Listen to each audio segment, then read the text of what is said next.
Hello, and welcome to Dementia Friendly America, Prince George's Mid-County for another caregiver conversation.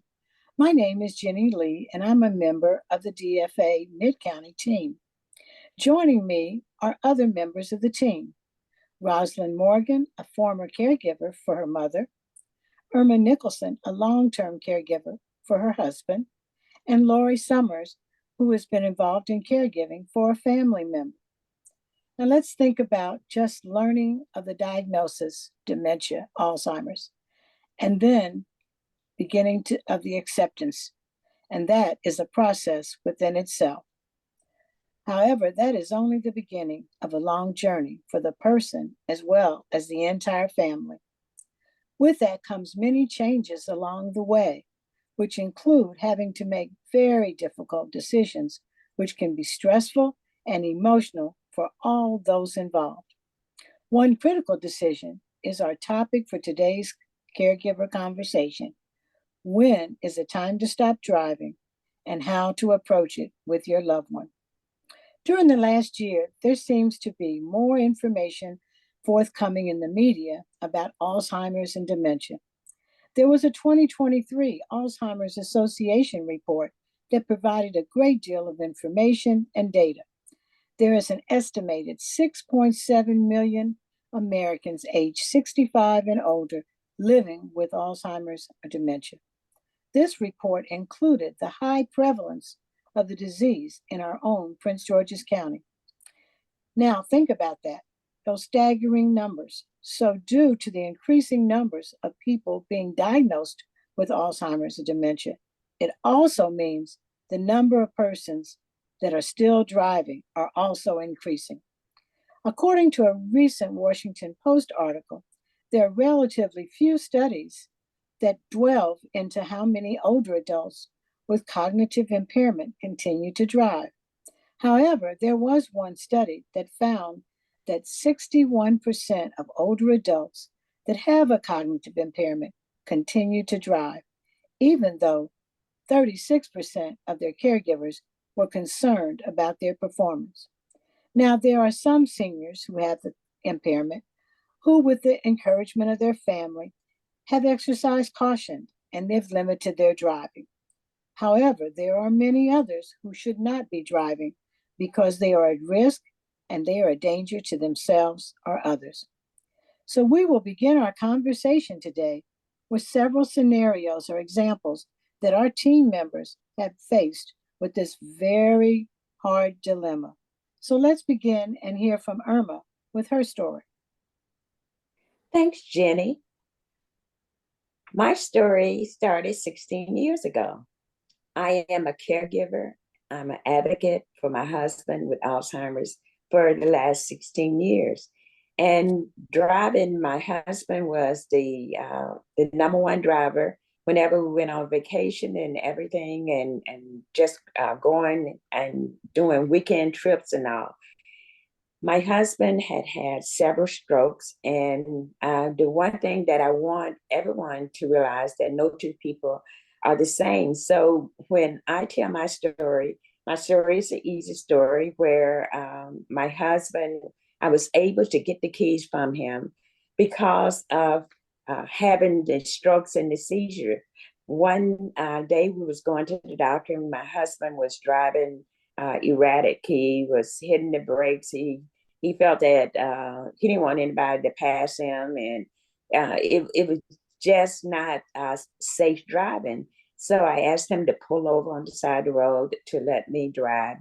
And so we went on to the doctor, and I was telling the doctor that he's beginning to act different. He didn't couldn't find his way going to the local Walmart, the Walmart that he loved going every Wednesday. He lost his way in terms of going there. He was forgetting familiar faces. And that wasn't something that my husband was doing. But then when we went for the follow-up, the doctor had done another MRI on the brain, and he found that there was more progression of the disease in the brain. And at that point, he had decided to tell my husband that he didn't need to drive anymore. So my husband in the beginning, like, well, I could still drive.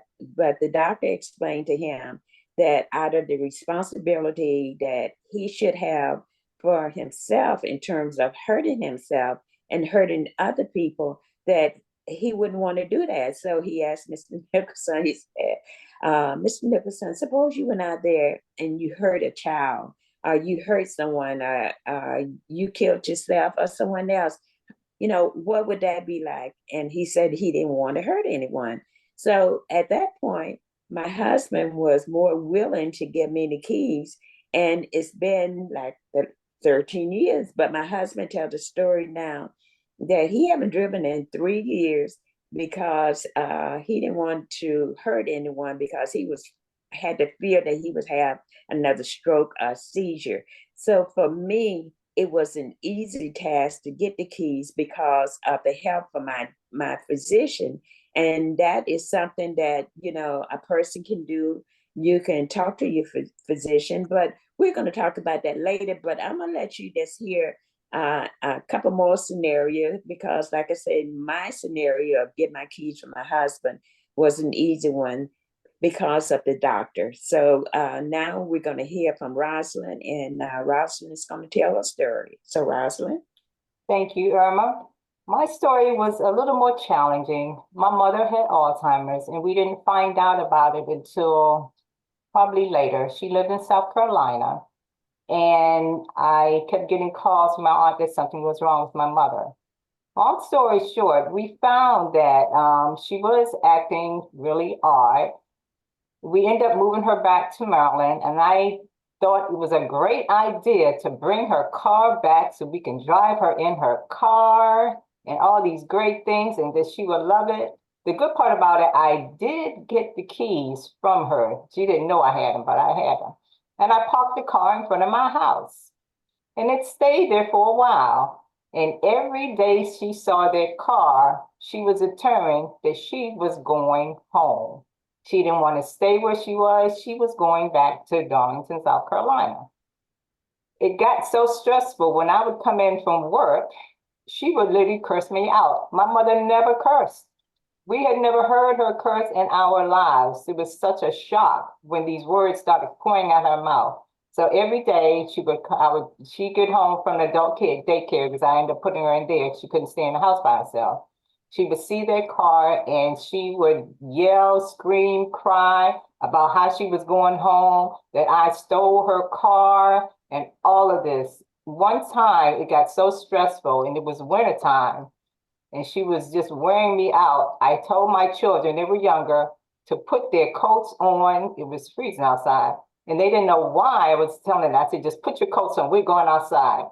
I walked around our house 7 times, like it did in one of the Bible verses right now. In Jericho, they walked around until the house fell down. I didn't want my house to fall down, but I just wanted her to stop. And I prayed the whole time we were walking around. Like I said, my children thought it was crazy, but they went along. And then we came back and she went in her room. I just thank God for that. So I had to make a decision to get rid of that car, because the more she saw it, every day I was getting berated about what she needed her keys and she was going home, and I was kidnapping her. So I got rid of the car. I took it over to a friend of mine's house, and that's where it stayed until I just literally got rid of it. And eventually she forgot that she even had a car. So that was a blessing for me. Again, like Irma said, everybody's situation is different. That's my story, and I'm sticking to it. And because it's extremely stressful when it comes to driving. And another thing we found, we would go back to South Carolina several times throughout the year to handle the business in my parents' house. And we found a ticket that she had gotten where she was actually driving on the wrong side of the road. She was still, apparently immediately she paid that ticket. So she was whenever she got that ticket, she was still cognizant enough to immediately pay the ticket, but she hid the ticket. So I'm glad we found that. So that showed me that she was actually dealing with this long before we knew about it, as far as her driving issues. So thank you for listening to me. I am going to turn it over to Miss Lorie. Hi, everyone. My loved one probably is, I would say, the most difficult story. She, I think, had an emotional, like her son passed away, so he bought the car. So at first, it was her daughter tried to get the DMV involved and ask, is there anything they could do because she was complaining about not being able to see, have glaucoma issues, take eye drops and stuff. So with the DMV, they said that within that state, as long as she could pass the a vision test and the sign, um, that there was nothing they could do. So then her daughter thought about, hey, well, we have a family member. I mean, we have someone that's really close that knows about cars. Let's tell her that it's her battery needs to be changed. And for like 2 weeks, the mechanic um, kept saying, yeah, there was one battery in, and then he said, well, the car still is not working. And so she harassed her daughter for like 2 weeks. And then so her daughter was like, okay, so I'll have my mechanic tow the car. It may not be the battery. There's a new battery. There's been 2 new batteries. So for like the first week, she kept calling, like, give me that mechanic's number because it's got to be fixed by now. That was week one. Then by week two, it was verbal threats to her daughter. Uh, and then she thought that she was going to speak to the mechanic, like erratic, like she was speaking to her, like in a threatening tone. So she gives her the mechanic's number. Oh, wow. She cursed out the mechanic, threatened him, told him if he didn't bring the vehicle in her front yard, she was going to take her gun, which she has license for. She lives in the country, so she's always had a weapon. And so that man, when he pulled in the yard to back the vehicle and drop it, she came out on the porch, and he was so afraid that when he dropped the actual chain, he left and pulled out of the yard, and he called her daughter and said, hey, I'm gonna need that chain, but I can't go back there and get it from her because I'm too scared.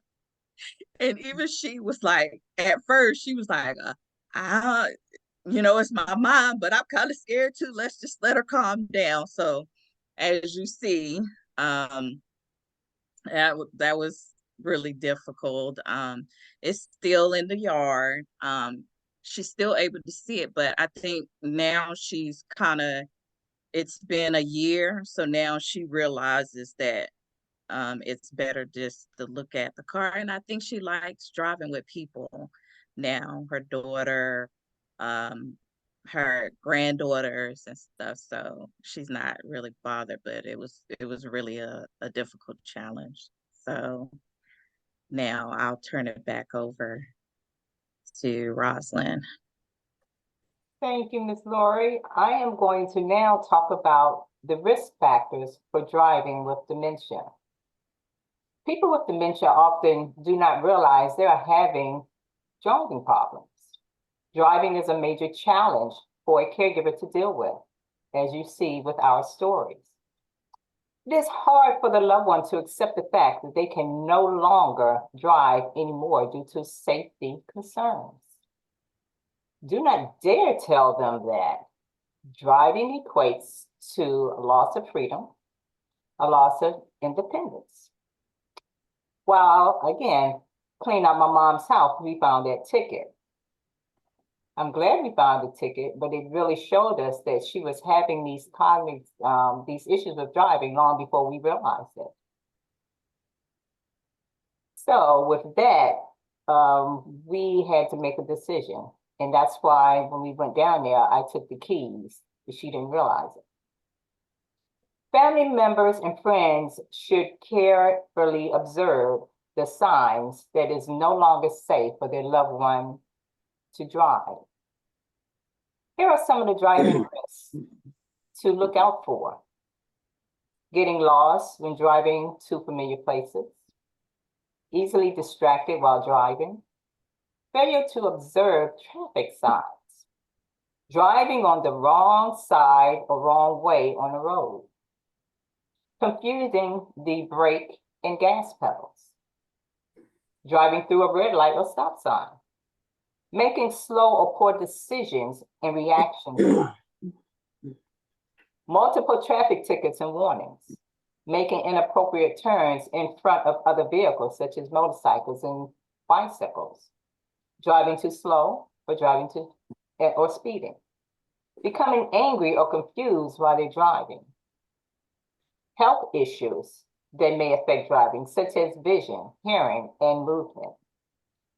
Then you see unexpected dents and scratches of the car that they cannot explain, and also hitting curbs often. These are different factors that you as your family members should be aware of. Now I am going to turn this over to Miss Irma. Thank you, Rosalyn. And I'm going to give some tips to start a conversation about driving with Alzheimer's disease and dementia. First, you need to be sensitive. Acknowledge how challenging it may be for your loved ones and be sensitive to the loss of the independence is difficult.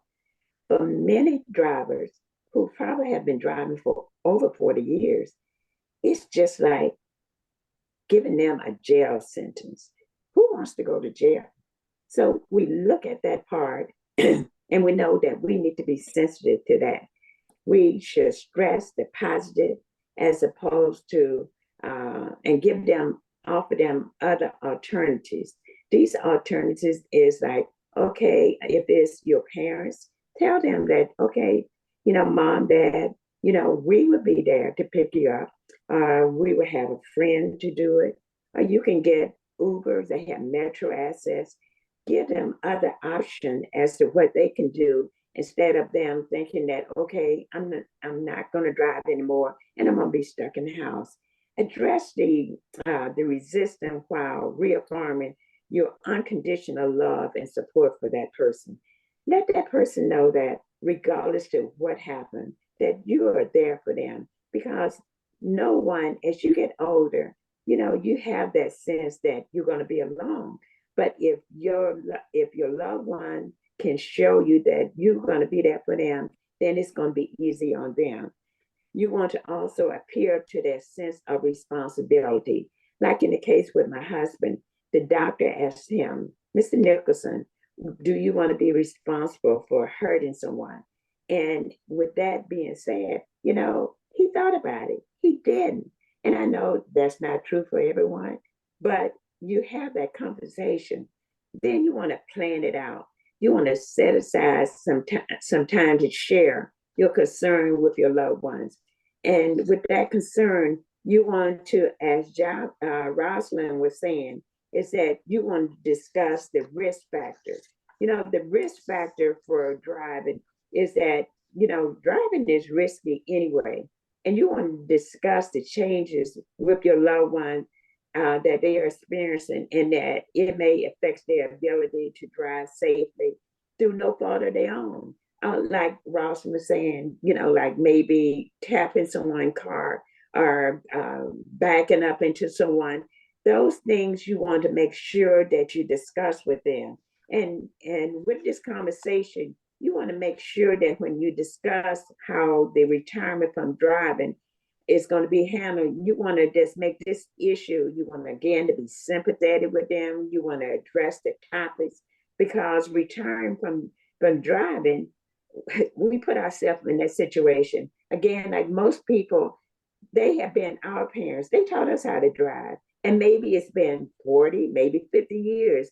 And here you are, they're thinking that you're taking away their independence. So you have to make sure that you're telling them the importance and acknowledge their feelings and make sure that you let them know that they're not losing their independence, because that's going to be one of the things that most people, when they have to give up the keys, they're thinking that they're going to lose their independence.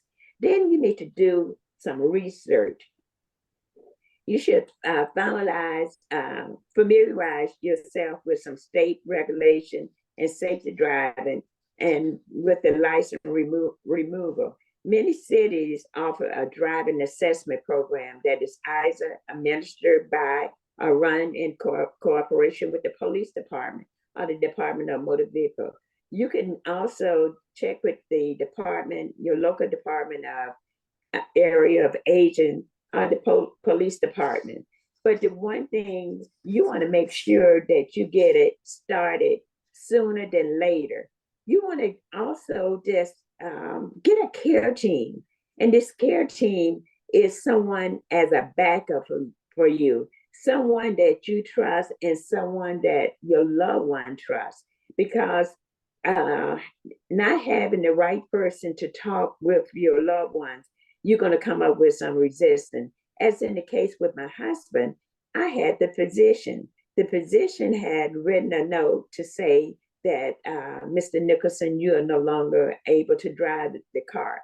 And getting that information from someone else as opposed to you, because most people are going to be angry at the person that is telling them. So if you can get someone else other than yourself, because you want to be in that safe space where the person can come and talk to you. So the doctor prescription of telling the person that they are no longer able to drive, you can talk to, if you are the spouse may be able to communicate better, your children, someone, but you have to make sure it's the right person, because again, that person driving for 40 years or more, put yourself in their position. How would you feel? So you want to be sympathetic. You want to put yourself in that person's place and then treat that person with dignity and respect, and let them know that with that unconditional love, that you still love them. You're going to be there with them, and you're going to make sure that they still get to go wherever they go. If it's bingo or if it's just going and hanging out with some of their friends, that you will make sure that they will have the transportation that they need.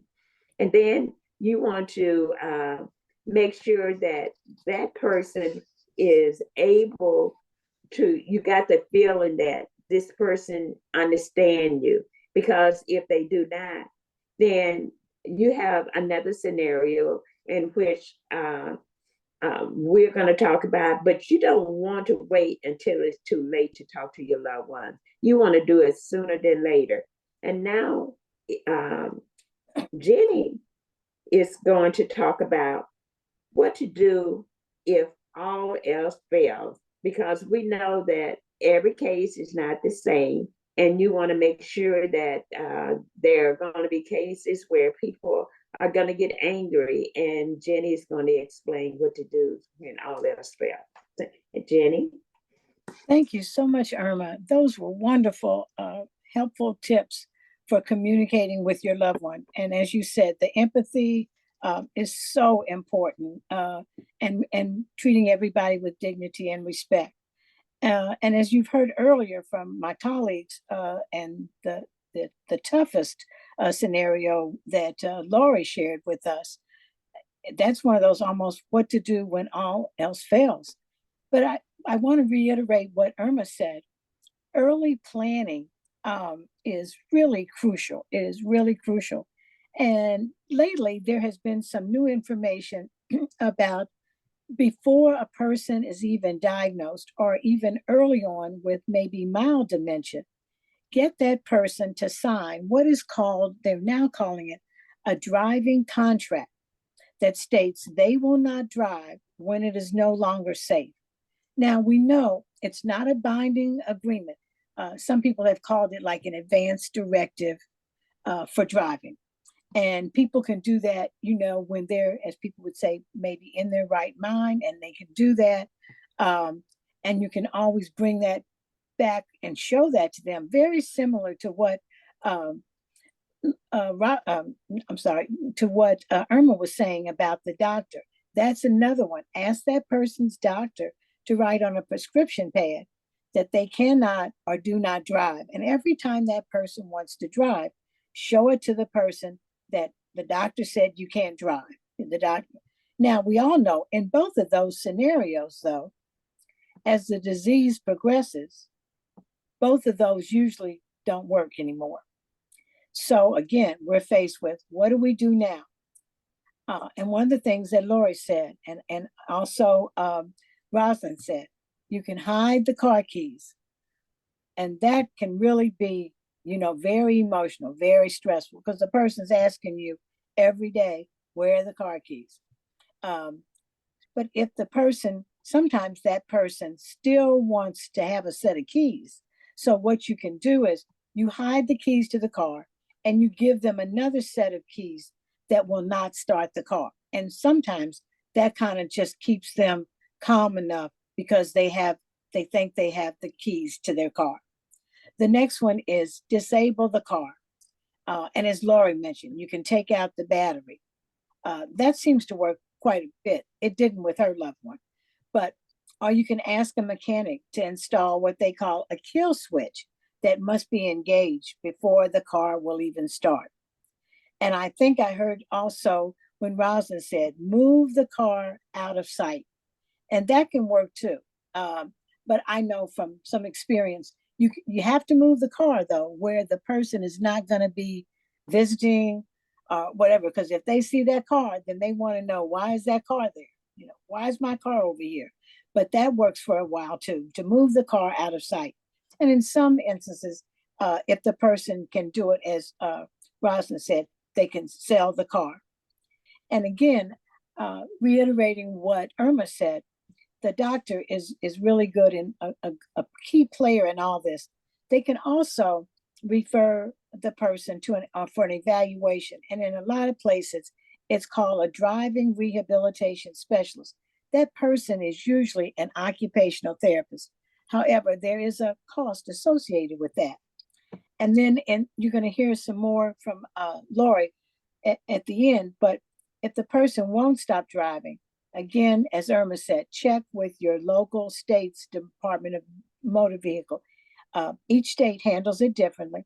And in some states, you can request a medical review. And that then they call the person in, and they have to then retake the test, both a written and a driving test. And at that point, the license can be taken away or revoked. However, there's also been situations where even after that, the person doesn't remember that the license has been revoked. So they still want to drive if they have access to the car. So I want to leave you with the thought, it is important for the person not to have access to the car, because even if it's revoked and they still see that car and have access to it, they've forgotten that it's been revoked. So now I want you to hear from Lorie, because she's going to share some valuable resource information that will help you with this very, very difficult decision. So now we're going to hear from Lorie. Hello, everyone. So there's some additional resources on driving with dementia. The Alzheimer's Association has a video you can go on to. Also, Dementia Care Central has a caregiver info on driving problems. And then AARP.org, you can get, they have a 2019 Is It Time to Stop Driving video. And then dementia and driving, personal injury. That's a chart I think that has the states in which it shows you with which each state what they deem to take away, or if they can still drive, it's like a guideline. So with that said, you can use this. We will have it at the bottom if anybody wants to copy it. And so now I'll turn the discussion over to Rosalyn in closing.